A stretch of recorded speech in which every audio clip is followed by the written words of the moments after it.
time check, 9, malapit na siya 9:30. So, tatapusin ko na po yung nilagang baka. So, ayan na guys. Kaninang umaga ko pa yan na pinakuluan. So, lalagyan ko na siya ng patis. Kung bakit na naglaga ako ng baka. Dahil dumating na yung sahod ni ni Apam Pinoy. So, papakainin ko na po siya ng nilagang baka. Dahil parating na din yung sahod ko.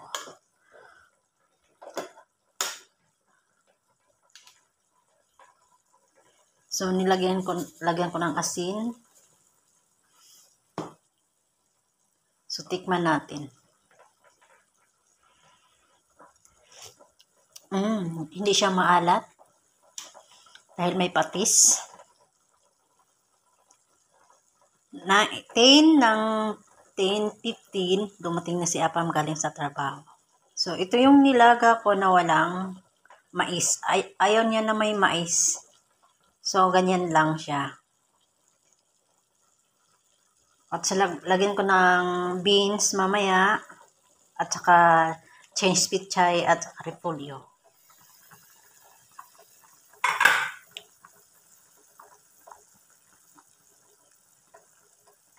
Medyo malambot na po yung baka. So, hintayin ko muna ng mga 15 minutes para medyo malambot at saka yung aroma ng sili. Kasi may sili na hindi maanghang, may sili na maanghang. So, kailangan nalabas. Nilagyan ko na siya ng ahos. Ito, ano tawag nun? Onion. And may ginger na yan. At saka yung pamintang durog at saka pamintang buo. Ito yung gawin ninyo pag nagsahod yung mga asawa nyo. Papakainin nyo ng masarap. Para malaki yung bigay. Yung sahod mo. Kasi mahirap maging isang wife na tagalaba, tagalinis, mag-isip ng pagkain nila. Para laging masarap yung tasty ng mga asawa, kailangan lutuin. So, exempted lang na yung mga pork. Kasi Islam po yung asawa ko. Naging Islam siya. Nag-Islam siya dito sa Saudi. Siguro malapit na po siya mag 30 years. Nandito daw siya nag-start sa Saudi. I was 1997. Nandito na po siya sa Saudi. So, ganun lang. Yung interesado siya na mag-abroad. At saka, inangat po yung edad niya. Kaya nakapasok po siya dito sa Saudi ng maaga. So, hindi pa siya umabot ng 20.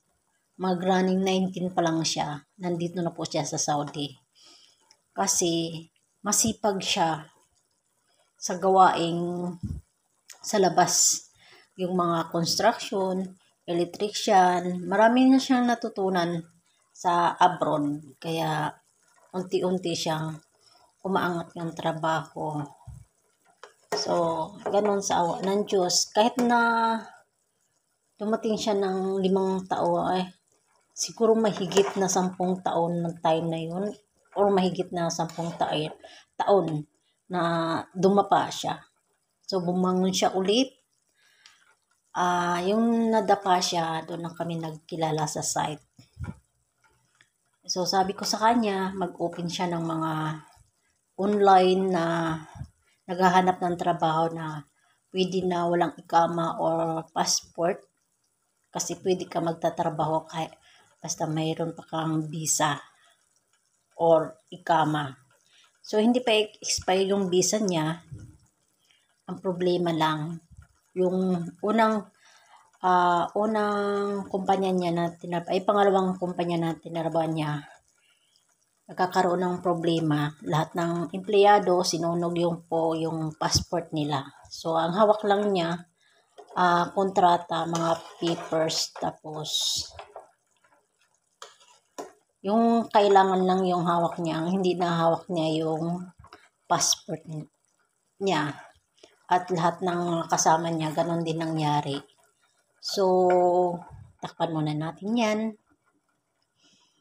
Mamaya, babalikan natin yan.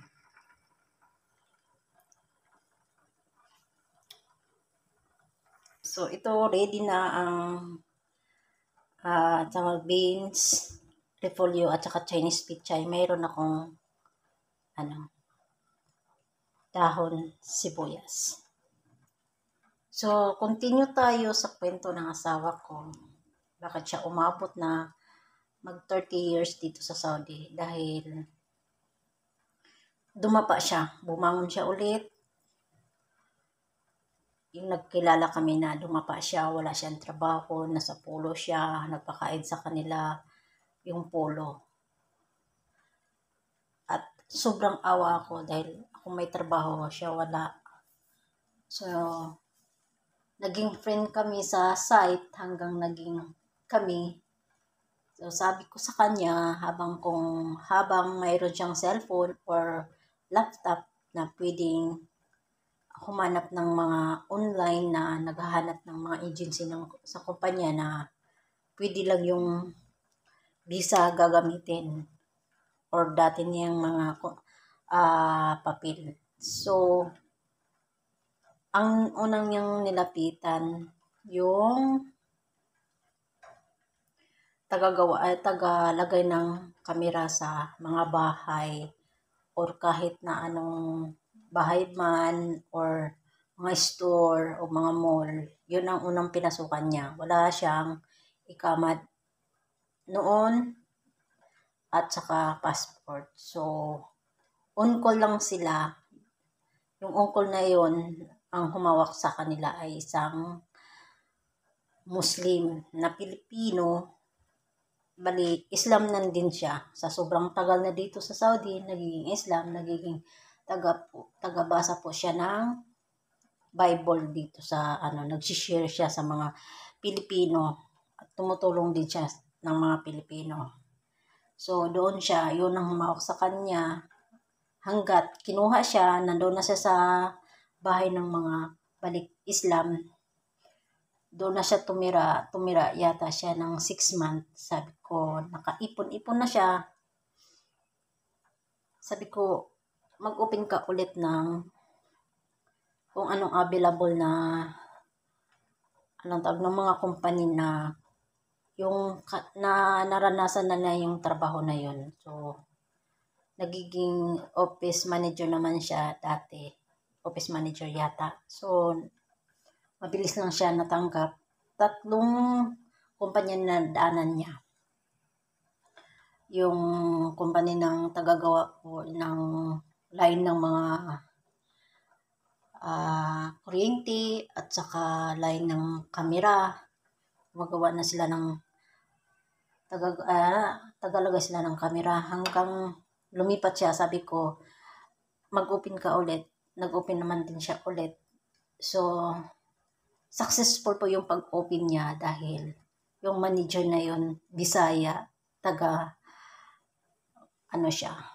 Mindanao. So, 1 hour na pupunta doon sa kanila yung manager na yun, na Bisaya. Naghanap po siya ng parang operator yata. Medyo matas-taas pa ng konti ng ranggo ng security guard. Pero hindi siya security guard. Nag-check lang siya ng support ng yung mga sasakyan na pumapasok, lumalabas. At kung ano yung produkto na dinadala. So, ang company na yun, sister company. Tapos, tinawagan siya after 6 months. Sabi na pwede na siya magbakasyon dahil ginawa na siya ng ikama at saka passport. So, masaya na ako dahil makakauwi na siya sa tagal-tagal na. Almost siguro po 5 years na wala siyang, almost siya 4 years na walang trabaho at hindi siya nakauwi, mga 5 years. So, binigyan siya ng passport at saka ikama ng sister company hanggat pagbalik niya, natawagan siya ng engineer na Pilipino na Bisaya din na ka-company din ng sister company, pero nasa petroleum sila. Yung tinawagan siya, nag-training siya agad. Nakuha naman siya na, after 1 month, nakuha siya, lumipat na siya ng ibang pareho lang din ng sister company. Pero ang product nila ay mga chemical. So sa awa ng Diyos, tuloy-tuloy yung work niya, tuloy-tuloy yung pagtaas ng ano niya. So, yung sacrifice talaga hanggang successful at hanggang makaipon. Na po yung ilalagay ko na po yung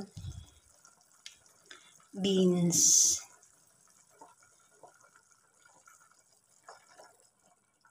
Sabay-sabay ko na po ilagay yung beans at saka repolyo.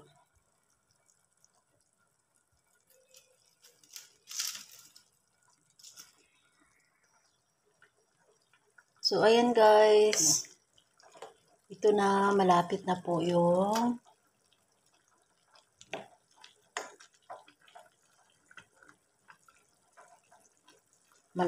maluto yung repolyo.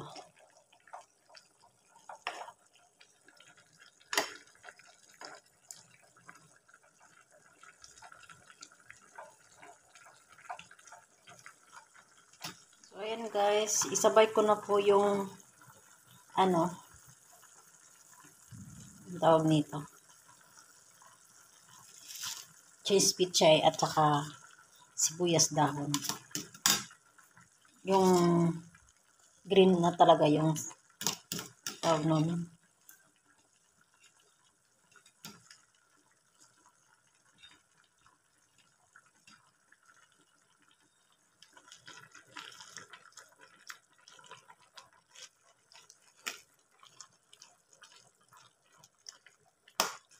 So, malapit na yata alas 10. Mga 15 minutes na lang, darating na si Apang Pinoy. So, ganun talaga ang buhay, no? Kailangan talaga magsikap para marating din yung pangarap. Kahit na dumapa, kailangan talaga kumapit kay Lord.